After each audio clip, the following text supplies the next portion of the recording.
Hello students, welcome to my channel. आज का जो वीडियो है ये हम बना रहे हैं स्पेशली नीट और जेई के स्टूडेंट्स के लिए।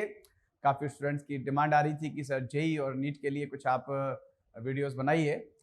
तो आज का ये वीडियो है, ये है पर्टिकुलर टॉपिक, इसमें हम कवर कर रहे हैं पोटेंशियल ग्रेडियंट, जो कि जीट और जेई और नीट दोनों की पॉइंट ऑफ व्यू से काफ़ी इंपॉर्टेंट है।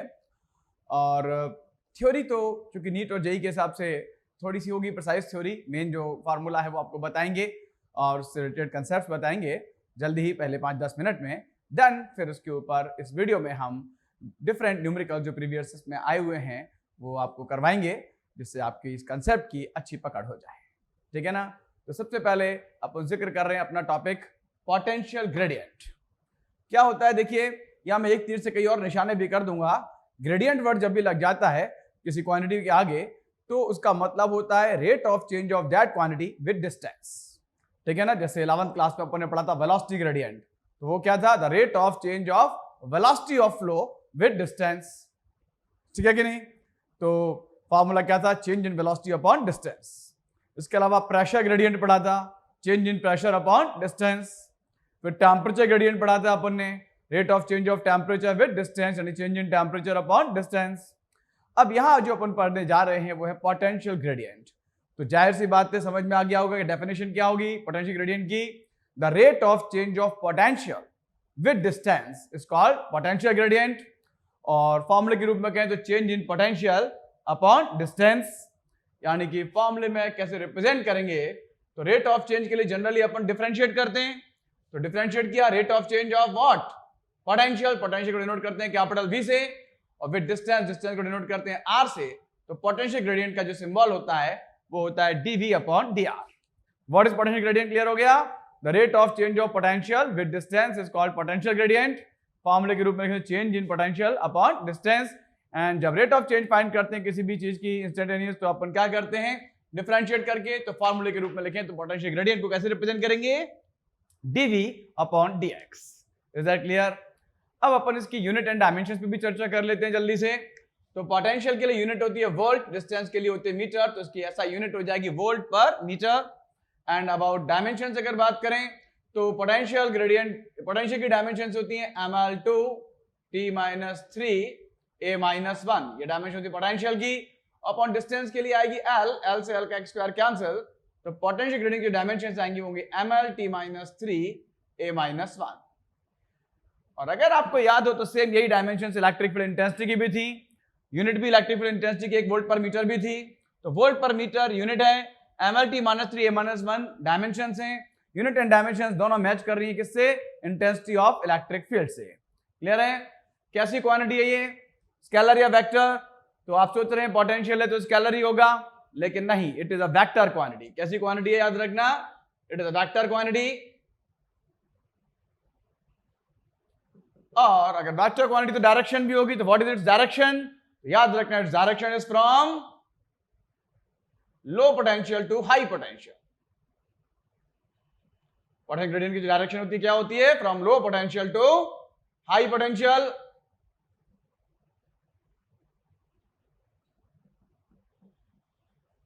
Is that clear. What is potential gradient, clear हो गया। What is its unit, what are dimensions, कैसी क्वांटिटी है, वेक्टर क्वांटिटी। डायरेक्शन क्या होती है, from low potential to high potential.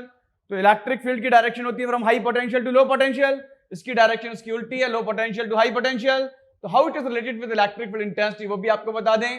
तो intensity of electric field E और velocity gradient dV upon dr में जो रिलेशन है वो ये है, इक्वल टू होती है मैग्नीट्यूड में, डायरेक्शन होती है अपोजिट, यानी E equals to minus dV upon dr।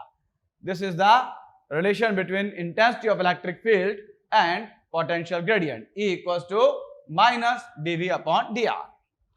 अब यहां पर आपको कुछ इंपॉर्टेंट बात और बता दें कि if V is the function of x, अगर V फंक्शन हो x का, तो then जो इंटेंसिटी ऑफ इलेक्ट्रिक फील्ड अपन निकालेंगे E इक्वल्स टू, तो फॉर्मूला होगा माइनस dV अपॉन dx।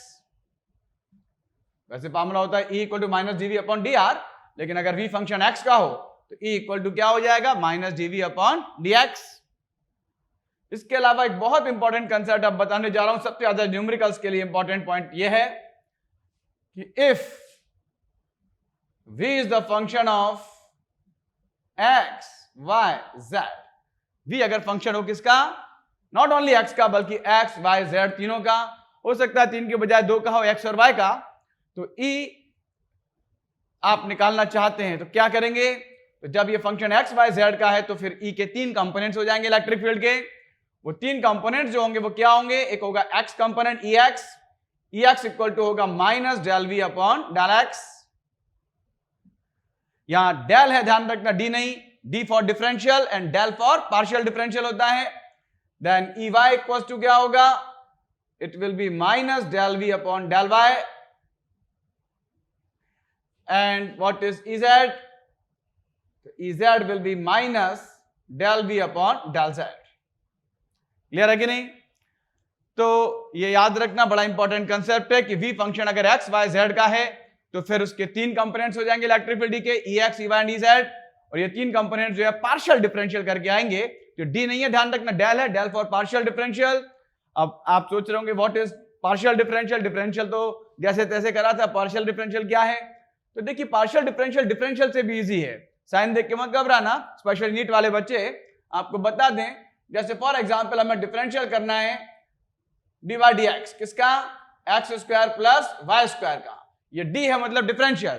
तो डिफरेंशियल जब करेंगे तो एक्स स्क्वायर के फंक्शन का with respect to x differential क्या हो जाएगा, 2x। लेकिन जो वाई स्क्वायर आया तो वाई स्क्वायर एक्स का फंक्शन नहीं है, तो एक्स के रिस्पेक्ट में वाई स्क्वायर का डिफरेंशियल तो नहीं हो सकता। तो इसके लिए अपन करते क्या है कि पहले तो d अपॉन ds की जगह d अपॉन dy कर लेते हैं, तो y के रिस्पेक्ट में y स्क्वायर का डिफरेंशियल हो जाएगा, बट इसे काउंटर करने के लिए पीछे अपन dy अपॉन dx लिख लेते हैं। क्लियर है कि नहीं? तो ये तरीका होता है कि अगर x के रिस्पेक्ट में y के फंक्शन का डिफरेंशियल करना है तो पहले y का फंक्शन का differential with respect to y करेंगे, लेकिन इनटू पीछे dy अपॉन dx लिखेंगे। ये होता है सिंपल डिफरेंशियल में। तो 2x प्लस और ये y स्क्वायर का डिफरेंशियल हो जाएगा 2y इनटू, लेकिन पीछे dy अपॉन dx भी रहेगा।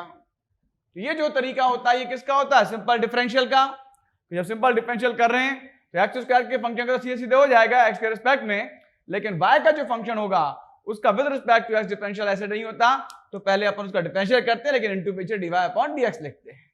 बट यही चीज अगर पार्शियल डिफरेंशियल में होती, अगर हमको डेल बाय डेल एक्स करना होता, यानी पार्शियल डिफरेंशियल करना होता किसका, ये बात ध्यान से देख लेना सब लोग, अगर हमें पार्शियल डिफरेंशियल करना है x square plus y square का विद रिस्पेक्ट टू एक्स, आप सोच रहे हो ज्यादा टफ होगा, नहीं, बल्कि और ज्यादा इजी हो जाता है कि जब विद रिस्पेक्ट टू एक्स हम पार्शियल डिफरेंशियल कर रहे हैं तो एक्स के अलावा बाकी जितने भी फंक्शंस होते हैं जो एक्स के फंक्शन नहीं है, चाहे वाई के जेड के हैं बेशक वो फंक्शन, लेकिन विद रिस्पेक्ट टू एक्स जब कर रहे हैं तो पार्शियल डिफरेंशियल में एक्स के अलावा, एक्स के फंक्शन के अलावा जो भी फंक्शन है उनको क्या माना जाता है, कांस्टेंट। और हम जानते हैं कांस्टेंट का डिफरेंशियल क्या होता है, 0। तो यहां पर x के रिस्पेक्ट में जब पार्शियल डिफरेंशियल करेंगे तो x स्क्वायर का तो क्या हो जाएगा 2x, लेकिन y स्क्वायर का क्या हो जाएगा 0, मतलब डिफरेंशियल होगा केवल 2x। और c का अगर हम पार्शियल डिफरेंशियल करते हैं विद रिस्पेक्ट टू y तो x square plus y square partial differential, लेकिन किसके रिस्पेक्ट में करें, y के रिस्पेक्ट में। जब y के रिस्पेक्ट में करेंगे तो x कांस्टेंट हो जाएगा, तो इसका डिफरेंशियल 0 हो जाएगा, और प्लस y स्क्वायर का 2y, यानी फिर होगा केवल क्या 2y। यानी पार्शियल डिफरेंशियल जब करेंगे तो विद रिस्पेक्ट टू s करेंगे तो y z को कांस्टेंट की तरह ट्रीट करेंगे, y के रिस्पेक्ट में करेंगे तो x और z को कांस्टेंट की तरह ट्रीट करेंगे, और z के रिस्पेक्ट में करेंगे तो x और y को कांस्टेंट की तरह ट्रीट करेंगे। यानी पार्शियल डिफरेंशियल करना तो बल्कि और आसान हो गया विद रिस्पेक्ट टू, ठीक है ना। अब आप देखिए जब हम ये तीनों कंपोनेंट्स निकाल लेते हैं ex, ey और ez, तो जो इलेक्ट्रिक फील्ड होगी ई वेक्टर विल बी, अगर वेक्टर फॉर्म में लिखें तो ex i cap plus ey j cap plus ez k cap. Clear है कि नहीं? ये वेक्टर फॉर्म में रिप्रेजेंट करने का तरीका हो गया।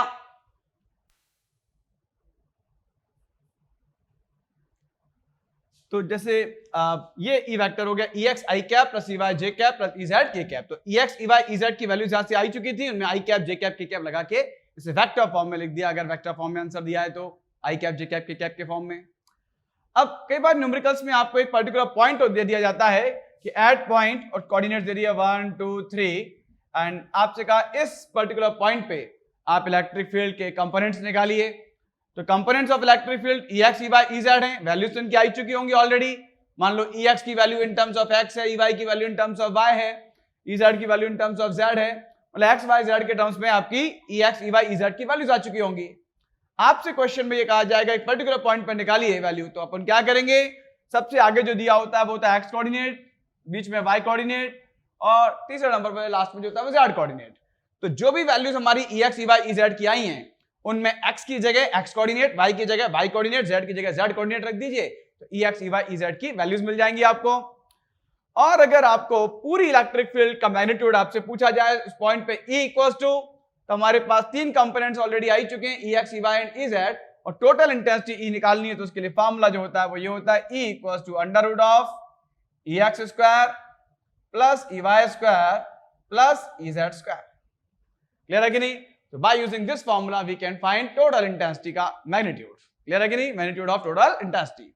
तो बस इतनी सी थ्योरी है, इतनी सी थ्योरी के ऊपर आप न्यूमेरिकल्स करेंगे। तो जो मैंने बताया, ठीक है ना, बहुत ब्रीफ में बता दिया आपको, पोटेंशियल ग्रेडियंट से रिलेटेड सारी चीजें। अब बस इन्हीं कॉन्सेप्ट्स के ऊपर न्यूमेरिकल्स आते हैं। तो अब अपन कुछ न्यूमेरिकल्स करेंगे जिनमें इन कॉन्सेप्ट को अप्लाई करेंगे। तो देखिए स्टूडेंट्स, ये क्वेश्चन है जो अपन करने जा रहे हैं। Electric potential at any point is V equals to, आपको गिवन है -5x + 3y + √15z, और आपसे कहा गया find the magnitude of electric field. तो जो कंसेप्ट हमने बताए उनके ऊपर बेस्ड क्वेश्चन है, इस टाइप के क्वेश्चंस आते हैं एग्जाम में। तो आपको V गिवन है, वो देख लीजिए। V कितना गिवन है आपको? -5x + 3y + √15z। यहां पॉइंट के कोऑर्डिनेट्स आपको दिए नहीं हैं, इन x y z की वैल्यूज आपको गिवन नहीं है, यानी जो कंपोनेंट्स आएंगे EX EY EZ वो x y z के टर्म्स में ही आएंगे। देन यहां पर आपको magnitude of electric field find करना है, कंपोनेंट्स नहीं, सीधे मैग्नीट्यूड यानी E फाइंड करना है। फाइंड क्या करना है वो भी लिख लिया अपन ने, E, एंड कोई पर्टिकुलर पॉइंट आपको दिया नहीं है। फॉर्मूला आप जानते हैं कि E जब x y z का फंक्शन ऑफ V, आपको बताया था when V is the function of x y z, तो उसके तीन अलग अलग कंपोनेंट्स निकाले जाते हैं। तो पहला कंपोनेंट होगा EX होता है -del_V/del x, तो माइनस जो है वो पहले एडवांस में लगा लो आप, आगे वाला ये। और अब ये जो V है हमारा, इसका पार्शियल डिफरेंशियल करेंगे विद रिस्पेक्ट टू x। याद रखना, पार्शियल डिफरेंशियल, जब partial differential with respect to x करते हैं ना, तो y और z वाले तो क्या हो जाते हैं, कांस्टेंट्स, उनका डिफरेंशियल 0 हो जाएगा। सिर्फ डिफरेंशियल किसका होगा? -5x का, तो उसमें -5 तो कांस्टेंट है, 12 आ जाएगा, और x का डिफरेंशियल क्या हो जाएगा? 1। समझ में आ गया ना? x का विद रिस्पेक्ट टू s क्या हो जाएगा? 1। ये दोनों y z हैं, विद रिस्पेक्ट टू x 0 हो जाएगा कांस्टेंट का डिफरेंशियल। फाइनली आपका -5 बचेगा अंदर, और माइनस माइनस प्लस के 5 हो जाएंगे volt per metre. This is the value of EX। x component आ गया इलेक्ट्रिक फील्ड का। Similarly you can find y component. y component EY equals to क्या होगा? It will be -del_V/del y, that means minus of, minus पहले लगा लेंगे, और ये जो है पूरा V, इसका डिफरेंशियल जब विद रिस्पेक्ट टू y करेंगे पार्शियल डिफरेंशियल, तो x और z वाले तो कांस्टेंट होकर 0 हो जाएंगे, और सिर्फ y वाले का डिफरेंशियल होगा। तो y वाला क्या है? 3y, तो 3 कांस्टेंट बाहर आएगा, और y का with respect to y differential क्या होता है? 1। x का with respect to x 1, y का with respect to y 1, z का विद रिस्पेक्ट टू z 1। तो ये आपका हो जाएगा -3 वोल्ट पर मीटर। ये आपका y कंपोनेंट हो गया इलेक्ट्रिक फील्ड का। And similarly upon z component निकालेंगे इलेक्ट्रिक फील्ड का, EZ, that is -del_V/del z। ठीक है कि नहीं? दैट मींस माइनस तो पहले लगा देंगे एडवांस में, और ये जो V दिया इसका विद रिस्पेक्ट टू z जब डिफरेंशियल करेंगे तो x और y वाले कांस्टेंट करेंगे, 0 हो जाएंगे, और इसका डिफरेंशियल होगा, माइनस तो पहले लगा एडवांस में, √15z में √15 कांस्टेंट है, बाहर आएगा, and with respect to z का डिफरेंशियल 1 हो जाएगा, यानी कि EZ हमारा आ जाएगा -√15 वोल्ट पर मीटर। तो इस तरह से हमने अलग अलग तो तीनों कंपोनेंट्स निकाल लिए इलेक्ट्रिक फील्ड E के, x, y and z components. Finally आपको निकालना मैग्नीट्यूड ऑफ इलेक्ट्रिक फील्ड यानी E, एंड E का जो फॉर्मूला हमने बताया था क्या होता है? It is √of EX square plus EY square plus EZ square. Clear है कि नहीं? बस तीनों की वैल्यूज यहां रख देंगे हम। That is equal to √of what is EX? EX is 5, तो 5 का स्क्वायर, बीच में प्लस का साइन है तो प्लस लगाया। बेशक ये माइनस में है, लेकिन यहां तो साइन प्लस का ही लगेगा। EY की वैल्यू माइनस में, ब्रैकेट में अपन लिखेंगे -3 का स्क्वायर, और बीच में प्लस ही आएगा, ध्यान रखना। बेशक ये भी माइनस में है, लेकिन वो माइनस नहीं लगाना, यहाँ माइनस में ये ब्रैकेट में लिखेंगे। जब EZ की वैल्यू रखेंगे तो -15, माइनस के √15, माइनस के √15 और इसका स्क्वायर। बताएं कहीं कोई दिक्कत? फर्दर सॉल्व किया आपने? तो 5 का स्क्वायर होता है 25, 5 का स्क्वायर 25 प्लस माइनस का भी स्क्वायर प्लस में होता है, 3 का स्क्वायर 9 हो जाएगा, प्लस माइनस का भी स्क्वायर प्लस में होता है, रूट 15 है, स्क्वायर करें रूट हट जाएगा, 15 रह जाएगा ओनली। अब इसको सॉल्व करो, 25 प्लस 15 40, 40 प्लस 9 49 यानी रूट 49, रूट 49 की वैल्यू होती है 7, तो 7 volt per metre, that will be your answer. Any problem? जो देखने में बड़ा खतरनाक से लग रहा था क्वेश्चन और बिल्कुल इजीली सॉल्व हो गया, बशर्ते कि आपके कंसेप्ट एकदम क्लियर हैं। अब कई बच्चों की ये डिमांड होती है सर सिर्फ प्रीवियस ईयर क्वेश्चंस करा दीजिए आप, लेकिन ऐसा करने से होता क्या है कि बच्चे ऐसा भी करते हैं कि बुकलेट में जो प्रीवियस ईयर क्वेश्चन है रट के चले जा रहे हैं। तो भाई ऐसा नहीं है कि वही क्वेश्चन रिपीट हो जाएंगे, तो सिर्फ क्वेश्चन करने से, केवल क्वेश्चन रटने से काम नहीं चलेगा, भले ही थोड़ी सही, लेकिन उन क्वेश्चन के पीछे की जो जरूरी थ्योरी है वो आपको पता हो, क्या करना है उनमें, कौन से फॉर्मूले यूज होने हैं, देन आप एक फॉर्मूले के ऊपर, एक कंसेप्ट के ऊपर कम से कम 5-6 न्यूमेरिकल तो एटलीस्ट लगाओ, ताकि आपको न्यूमेरिकल नहीं रटना पड़े, वो कंसेप्ट, वो पैटर्न आपको याद हो जाए। क्लियर है कि नहीं? देखिए स्टूडेंट्स, अब एक और क्वेश्चन देखते हैं अपन। पहले क्वेश्चन से काफी कुछ समझ में आ गया होगा, अब सेकंड क्वेश्चन देखते हैं। जो बच्चे अपने आप कर सकें, एक बार वीडियो पॉज करके अपने आप करके भी देख लें, नहीं आता है तो फिर मेरा सॉल्यूशन देखिएगा आप, और जिनको अभी एक बार में ढंग से क्लियर नहीं हुआ, 50% तक ही क्लियर हो पाया है, तो वो एक डेमोन्स्ट्रेशन और देख लें इस क्वेश्चन का। क्वेश्चन क्या है देखिए, if potential in the region of space around point, तो पॉइंट यहाँ पे दे रखा है, तो पॉइंट की कोऑर्डिनेट दे रखे हैं -1 मीटर, 2 मीटर, 3 मीटर, तो -1 हो गया x, 2 मीटर हो गया y और 3 मीटर क्या हो गया z हो गया। तो x y z आपको गिवन है इस क्वेश्चन के अंदर, is given by v equals to, तो v आपको दे रखा है और क्या दिया है, tan x square plus 5y square minus 3z square, मतलब v में x y z तीनों आ रहे हैं, मतलब आप समझ गए कि v is the function of x y and z। Clear है कि नहीं? तो ऑब्वियसली इसके तीन कंपोनेंट्स होंगे, ex, ey एंड ez। क्या पूछा है आपसे? आपसे कहा है कि then calculate the 3 components of electric field at this place. तो यहाँ तीनों components ex, ey and ez आपको निकालने हैं, ई नहीं निकालना, सिर्फ तीन कंपोनेंट्स ही निकालने को कहा है, तो ex, ey, ez की वैल्यू निकालेंगे। यहाँ पे पॉइंट्स दे दिए हैं, तो x, y, z की वैल्यूज ये वाली रखेंगे अपन। देखते हैं क्वेश्चन को। तो सबसे पहले v इक्वल्स टू क्या गिवन है वो देख लीजिए, तो v इक्वल्स टू आपको गिवन है tan x square plus 5y square minus के 3z स्क्वायर, ये v आपको गिवन है, और आपको फाइंड करने हैं क्या, तीनों कंपोनेंट्स इलेक्ट्रिक फील्ड के, तो ex फाइंड करना है, ey फाइंड करना है और ez फाइंड करना, ये होते हैं तीन कंपोनेंट्स इलेक्ट्रिक फील्ड के, और पॉइंट आपको दे रखा है एट -1 2 3, ठीक है ना। ex y z हो गए आपके। फर्स्ट ऑफ ऑल ex का फॉर्मूला लगाएंगे, तो क्या होता है फॉर्मूला, जहां आपने 2-3 क्वेश्चन करे तो फॉर्मूला याद हो जाएंगे आपको, minus del V upon del X. Clear है कि नहीं? तो माइनस तो पहले लगा दो एडवांस में, और जब इस पूरे v का डिफरेंशियल कर रहे हैं with respect to x, partial differential कर रहे हैं, तो y और z वालों का तो 0 हो जाएगा, केवल x वाले का करेंगे अपन, तो माइनस तो पहले से लगा दिया, और tan x स्क्वायर का होगा, तो tan कांस्टेंट है बाहर आएगा, इंटू x स्क्वायर का डिफरेंशियल सभी लोग जानते होंगे 2x, ठीक है ना, तो सिंपल डिफरेंशियल से जानते हैं, x स्क्वायर का डिफरेंशियल हो जाएगा 2x, तो ये हो जाएगा माइनस के tan इंटू 2 यानी 20x। क्लियर है कि नहीं? तो ex इक्वल टू क्या हो गया, -20x। Now what is x? x की वैल्यू है -1, that means -20 into -1, and minus minus plus हो जाएगा 20 वोल्ट पर मीटर। समझ में आ गया नहीं? x की जगह -1 रख दिया, इंटू में है, -20 इंटू -1 क्या हो गया 20। कहां से आया -1? ये x कोऑर्डिनेट जो है -1 है, तो x क्यों है -1 है, आगे जो दिया वो x, ठीक है ना, बीच में दिया y और लास्ट में दिया वो z। तो ex निकल गया, x कंपोनेंट निकल गया। नाउ y कंपोनेंट निकालेंगे, तो minus del v upon del y, that is equal to minus, अब ये जो v दिया है हमारा, इस पूरे का डिफरेंशियल का, इसका पूरा पार्शियल डिफरेंशियल करेंगे विद रिस्पेक्ट टू y। जब विद रिस्पेक्ट टू y इसका डिफरेंशियल करेंगे तो क्या होगा, पार्शियल कर रहे हैं तो x और z वाले तो क्या हो जाएंगे 0 0, सिर्फ y वाले का करेंगे माइनस, लेकिन ध्यान रखना पहले से लगा देंगे एडवांस में, और यहाँ 5y स्क्वायर में जब करेंगे तो 5 कांस्टेंट बाहर आएगा, y स्क्वायर का डिफरेंशियल क्या हो जाएगा 2y, जैसे x स्क्वायर का 2x हो गया था, y स्क्वायर का 2y हो जाएगा, और बाकी x और z with respect to y 0 हो जाएंगे डिफरेंशियल, तो ये बचेगा केवल -5 2 10 y, माइनस के 10 y, एंड आप y की जगह y की वैल्यू पुट कर देंगे, तो -10 into what is y is 2, तो -10 इंटू 2 मींस माइनस के 20 volt per metre. Any problem?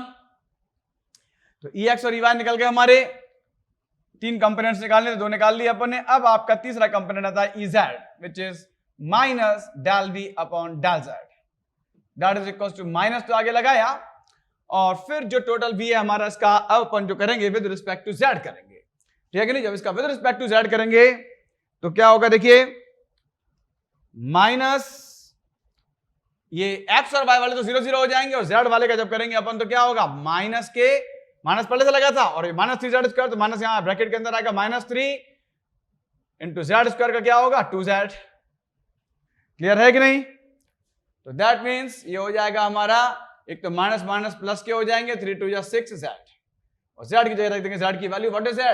z is 3, तो 6 3 जा 18 वोल्ट पर मीटर। तो ये तीनों हमारे कंपोनेंट्स आ गए, X Y and Z components, ये हमारे आंसर हो जाएंगे। एक आंसर ये है, एक आंसर ये है, एक आंसर ये, तीनों आंसर। तीनों पूछे थे आपसे, calculate the 3 components of electric field at this point. तीनों कंपोनेंट्स ही पूछे हैं, टोटल वैल्यू नहीं पूछी ई, तो ज्यादा एक्स्ट्रा स्मार्ट बनने की जरूरत नहीं है। देखिए स्टूडेंट्स, अभी एक और क्वेश्चन अपन करेंगे। इन दो क्वेश्चन से काफी कुछ आइडिया आपको लग गया होगा पोटेंशियल ग्रेडियंट के क्वेश्चंस के बारे में। अब ये क्वेश्चन जो हम कर रहे हैं, ये एग्जाम में आ चुका है, नीट में 2015 में आया है क्वेश्चन। क्या है क्वेश्चन, एक बार अपन रीड करते हैं। If potential in a region is expressed as v, xyz मतलब फंक्शन है xyz का, v क्या दिया है 6xy minus y plus 2yz। आपसे कहा है electric field eight point 110 is, तो पॉइंट के कोऑर्डिनेट्स दे रखे हैं आपको, xyz, v फंक्शन दिया xyz का, आपको इलेक्ट्रिक फील्ड निकालनी है, और जितने भी ऑप्शंस दिए आई कैप जे कैप के कैप के टर्म्स में दिए हैं, मतलब हमको ई वेक्टर की वैल्यू निकालनी है। तो उसके लिए करना क्या होता है, पहले E X E Y E Z निकालते हैं और फिर उसको ई वेक्टर के फॉर्म में लिखेंगे, तो E X I cap plus E Y J cap plus E Z K cap. तो सबसे पहले हम E X E Y E Z तीनों कंपोनेंट्स निकालने जा रहे हैं, ध्यान से देखिए। तो सॉल्यूशन अपन कर रहे हैं, फॉर्मूले आपको याद हो गए होंगे। ई एक्स इक्वल टू होता है minus del V upon del X. That means minus तो पहले लगा दिया एडवांस में, और ये जो हमारा वी दिया है इसका अपन डिफरेंशियल करेंगे विद रिस्पेक्ट टू एक्स। तो with respect to X partial differential कर रहे हैं, तो y z सब कांस्टेंट होंगे। तो यहां जब कर रहे हैं 6xy, तो y तो कांस्टेंट है, 6 भी कांस्टेंट है, 6y तो बाहर आ जाएंगे, x का डिफरेंशियल हो जाएगा 1। तो 6y इंटू एक्स का डिफरेंशियल क्या हो गया 1 माइनस y, एक्स के रिस्पेक्ट में 0 कांस्टेंट है, 0 हो जाएगा डिफरेंशियल, और 2yz में y और z दोनों ही कांस्टेंट है, विद रिस्पेक्ट टू इसका डिफरेंशियल 0 हो जाएगा। निकुल मिला के ये बचेगा आपके माइनस के 6y, और जो कोऑर्डिनेट आपको दिए हैं पॉइंट्स के वो ये दिए 110, तो y की जगह यहां पे रखेंगे कौन सा कोऑर्डिनेट, y कोऑर्डिनेट।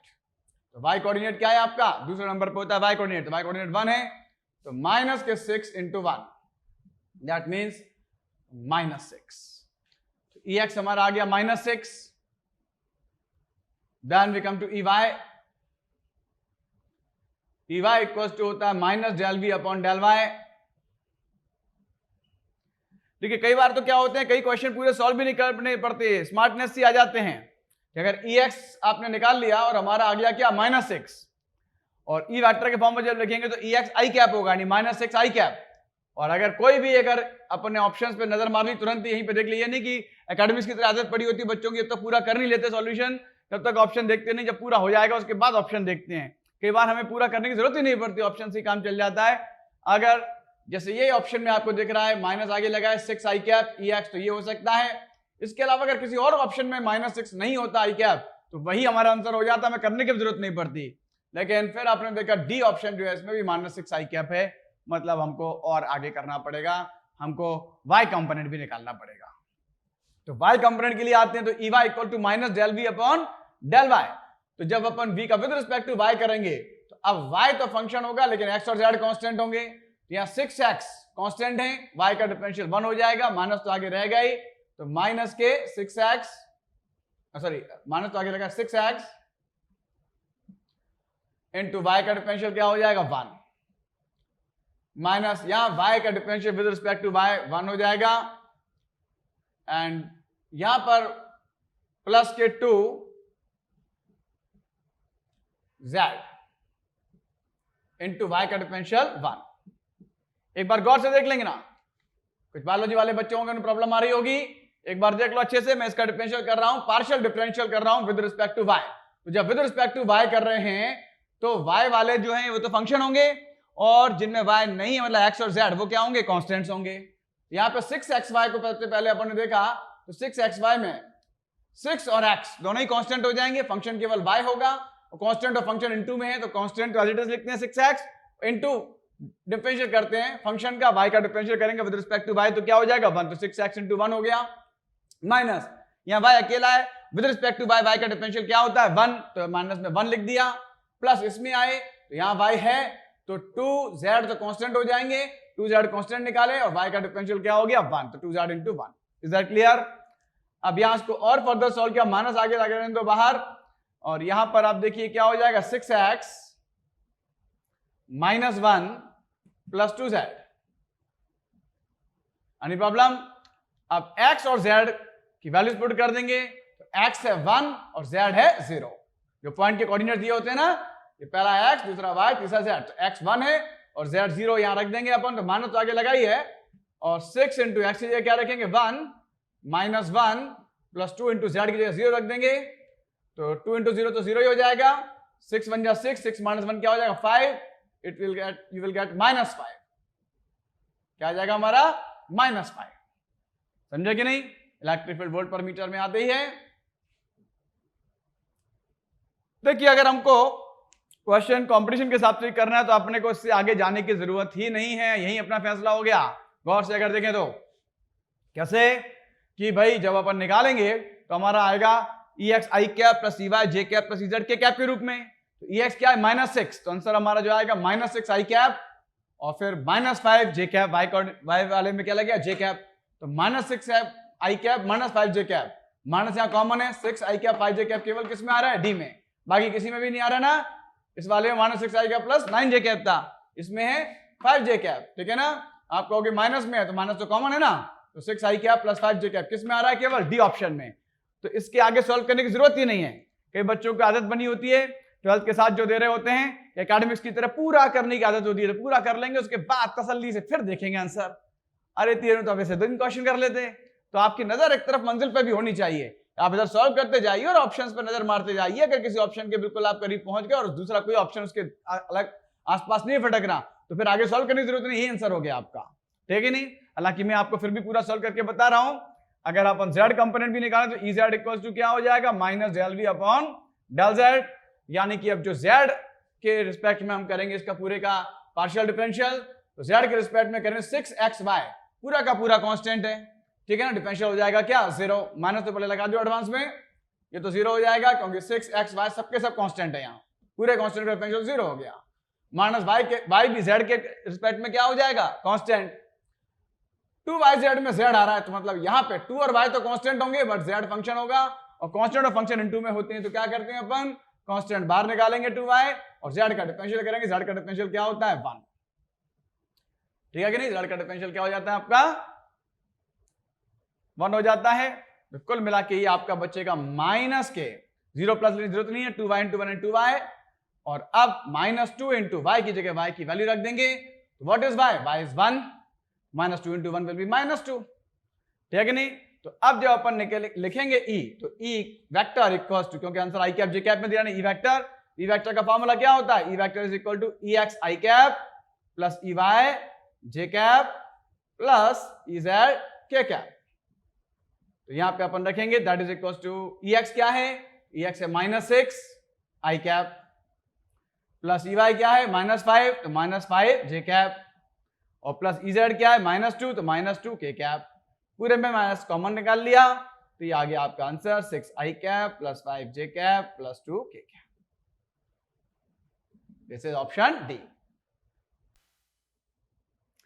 तो देखिए स्टूडेंट्स, इन 2 क्वेश्चंस को करके जो अपन ने अभी 3 किए हैं, काफी कुछ आइडिया आपको लग गया होगा कि कैसे इसके क्वेश्चन सॉल्व करते हैं। तरीका यही है कि एक एक टॉपिक को पकड़ते जाओ, उसके कंसेप्ट क्लियर करके एटलीस्ट उसके ऊपर 4-5 क्वेश्चन तो सिमिलर जो हैं वो कर लीजिए। डायरेक्ट ये नहीं कि सीधे प्रीवियस के क्वेश्चन ही लगाए, पहले थोड़े से और लेवल 1 के क्वेश्चन लगा लिए, देन उसके बाद उस पर आए, तो एक्चुअली पकड़ बनती है इससे। अब आपको न्यूमेरिकल नहीं रखना पड़ेगा, बल्कि कंसेप्ट याद हो जाएगा, पैटर्न याद हो जाएगा, उस पैटर्न के जितने भी क्वेश्चन है वो आपको दे दिए जाएं।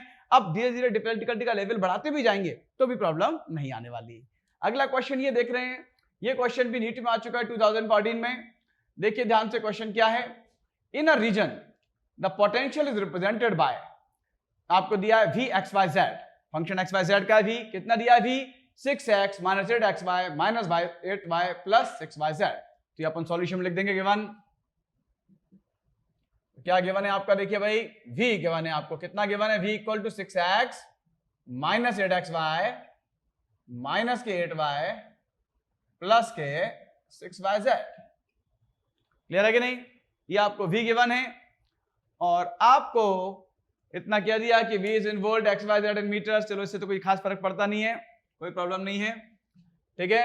देन इसके बाद आपसे क्या है, electric force experience by charge. यहां पे पूछा क्या है, आपसे फोर्स पूछा है, electric force experience by a charge of 2 coulomb. तो चार्ज क्यू आपको गिवन है कितना, 2 कूलम, और सिचुएटेड एट पॉइंट, तो पॉइंट के कोऑर्डिनेट्स दे रखे हैं आपको 1 1 1, तो ये हमारे एक्स वाई और जेड हो जाएंगे। क्लियर है कि नहीं। अब आपको निकालना है, यहाँ पे फोर्स है, लेकिन यहां से आएंगे क्या आपके E X E Y E Z आएंगे, और एक्स वाई जेड की पर्टिकुलर वैल्यूज दे रखी है, उनमें सॉल्व करके उनकी वैल्यूज ई निकालेंगे पहले, E equal to under root E X square plus E Y square plus E Z square, and then जब ई आ जाएगा तो क्यू आपको गिवन है, एफ निकालना है, एफ इक्वल टू क्यू ही होता है अपना फार्मूला। तो बस सीधे सीधे करना है, पहले ई निकालने के लिए अपन को E X E Y E Z निकालने पड़ेंगे। तो ई एक्स होता है minus del V upon del X, यानी कि माइनस ये जो v दे रखा है इसका डिफरेंशियल होगा with respect to x। Clear है कि नहीं।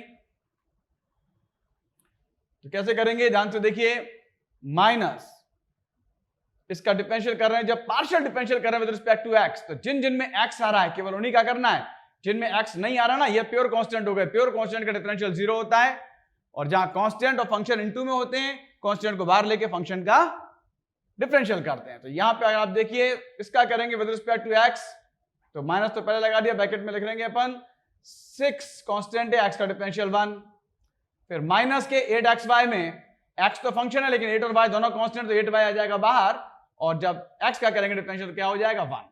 तो इस तरह से सॉल्व किया तो ये हो जाएगा माइनस, अंदर ब्रैकेट में क्या होगा 6 माइनस 8y। क्लियर है कि नहीं। अब y की जगह y की वैल्यू पुट कर देंगे, तो माइनस बाहर है ही, 6 माइनस 8 इंटू y क्या है 1। क्लियर है कि नहीं। तो माइनस तो पहले से बाहर लगा है, और 8 1 जा 8, 6 माइनस 8 क्या होगा -2, तो माइनस माइनस प्लस के 2 हो जाएंगे, तो 2 वोल्ट पर मीटर। तो 2 वोल्ट पर मीटर ये हमारा हो गया क्या, ई एक्स। अब इसी तरह अपन निकाल लेंगे E Y. E Y equal to क्या होगा, it will be minus del V upon del Y. With respect to Y करेंगे तो वो फंक्शन देखे जाएंगे जिनमें y आ रहा है, y तो इसमें भी आ रहा है, इसमें भी आ रहा है, इसमें भी आ रहा है, तीन फंक्शन ऐसे जिनमें y है।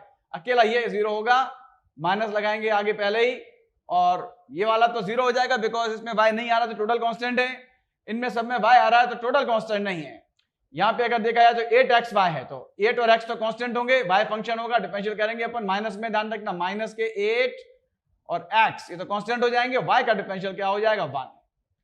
इधर फिर ये माइनस 8y, तो 8y में y तो फंक्शन है बट 8 कांस्टेंट है, तो 8 आ जाएगा बाहर, y का डिफरेंशियल 1, और प्लस के 6yz में 6 और z कांस्टेंट है, बाहर आ जाएंगे, y का डिफरेंशियल 1, यानी कुल मिला के जो बचेगा वो क्या बचेगा, माइनस तो बाहर है ही, ये बचेगा अंदर माइनस के 8x माइनस के 8 प्लस के 6z। क्लियर है कि नहीं। अब यहां पे अपन वैल्यू पुट करेंगे, तो माइनस तो बाहर रहने दो, x और z दोनों की वैल्यू 1 1 है, तो माइनस 8 इंटू 1 तो 8 हो जाएगा, माइनस 8 और प्लस 6 इंटू z की वैल्यू भी 1 है, 6 इंटू 1 भी क्या हो जाएगा 6, तो माइनस 8 और माइनस 8 हो जाएंगे माइनस के 16, माइनस के 16 और प्लस के 6, माइनस के 10, माइनस माइनस प्लस, तो 10 वोल्ट पर मीटर। क्लियर है कि नहीं। देख लीजिए एक बार,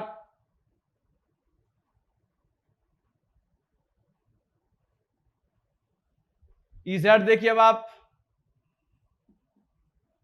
माइनस के del V upon del Z। एक माइनस की भी छोटी मोटी गलती हो गई तो पूरा अनर्थ हो जाएगा, ध्यान रखना। तो ये एक माइनस आगे लगता ये तो पहले लगा लेना, नहीं तो इसकी वजह से गड़बड़ हो जाएगा, पता चला।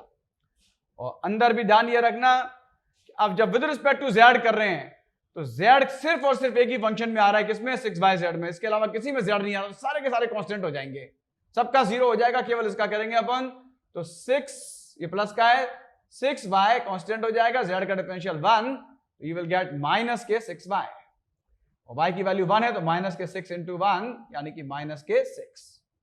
Any problem? तो इस तरह से Ez की वैल्यू आ गई -6 वोल्ट पर मीटर। अब अपने को पहले तो E निकालना होगा। तो E इक्वल्स टू क्या होता है? तो फॉर्मूला आप जानते हैं, it is under root of EX square plus EY square plus EZ square, that is equals to under root of, तीनों की वैल्यूज पुट कर दीजिए आप, EX की, EY की और EZ की। तो आ चुकी है अपनी values. What is EX? EX is 2, तो 2 का स्क्वायर प्लस EY इज 10, तो 10 का स्क्वायर प्लस EZ, यहां तो प्लस ही लगाएंगे भले EZ नेगेटिव है, ब्रैकेट के अंदर -6 लिखेंगे EZ की value and that is square. ठीक है कि नहीं? अंडर रूट ऑफ 2 का स्क्वायर 4 प्लस 10 का स्क्वायर 100 और प्लस माइनस का भी स्क्वायर, प्लस में होता है 36। ठीक है कि नहीं? 36 और 4 हो गया 40, 140, 140। अब 140 एक्चुअली कोई परफेक्ट स्क्वायर तो है नहीं, इसको थोड़ा सा स्मार्ट बना के ये जरूर लिख सकते हैं कि 35 इंटू 2 होते हैं 70, 70 इंटू 2 होते हैं 140, तो 35 इंटू 2 इंटू 2, तो 2 इंटू 2 अंडर रूट के अंदर बाहर निकल के एक बार हो जाएगा 2, तो ये हो जाएगा 2 रूट 35। तो 2 रूट 35 न्यूटन पर कूलम, ये आ गई, या वोल्ट पर मीटर कह सकते हैं, ये आ गई हमारी electric field intensity E। Finally हमको निकालना क्या है? निकालना है हमको force F equals to QE फॉर्मूले से। आगे का मैं यहां कर रहा हूं सॉल्व। तो F इक्वल्स टू क्या होता है? QE, तो Q दिया है 2 और E आ गया हमारा कितना? 2 रूट 35, तो 2 2 जा क्या हो जाएगा 4, तो 4 रूट 35 वोल्ट पर मीटर हमारा आंसर हो जाएगा। 4 रूट 35 कौन सा ऑप्शन है हमारा? डी। क्लियर है कि नहीं? लेकिन इसमें कैलकुलेशन की गलती, माइनस साइन की गलती, ये बड़ी कॉमन गलतियां होती हैं जो आपने, अगर किसी ने वीडियो पॉज करके अपने आप करने की कोशिश करी होगी तो कहीं ना कहीं जरूर छोटी मोटी स्ली मिस्टेक हो सकती है। क्लियर है कि नहीं? बड़ी सावधानी से करने होंगे ऐसे क्वेश्चन, एक माइनस की गलती पूरी गड़बड़ करा सकती है आपकी। ठीक है, तो समझ में आया होगा आपको ये भी क्वेश्चन। और जहां तक मैं समझता हूं कि मेरा पर्पस सॉल्व हुआ, एक टॉपिक जो आज अपन ने लिया था पोटेंशियल ग्रेडियंट, जिसपे काफी क्वेश्चंस आते रहते हैं कंपटीशन में, तो थ्योरी मैंने आपको बस थोड़ी सी गागर में सागर समेट दिया है, बहुत प्रिसाइज में थ्योरी बता दी और आपने देखा जितनी भी थ्योरी मैंने बताई दैट वाज सफिशिएंट, सारे न्यूमेरिकल्स उसी से सॉल्व हो गए। तो उम्मीद करता हूं आज का वीडियो आपको पसंद आया होगा, और अगर पसंद आया तो प्लीज लाइक जरूर कीजिए, शेयर जरूर कीजिए, और ऐसे और वीडियोस के लिए चैनल सब्सक्राइब कीजिए। मैं नीट और जेई के लिए कुछ और वीडियोस भी बनाऊंगा, और आप लोग को अगर कुछ पर्टिकुलर टॉपिक्स पे चाहिए होंगे वीडियोस तो प्लीज कमेंट कीजिए और आपकी फरमाइश पूरी करने की कोशिश करूंगा। That's it.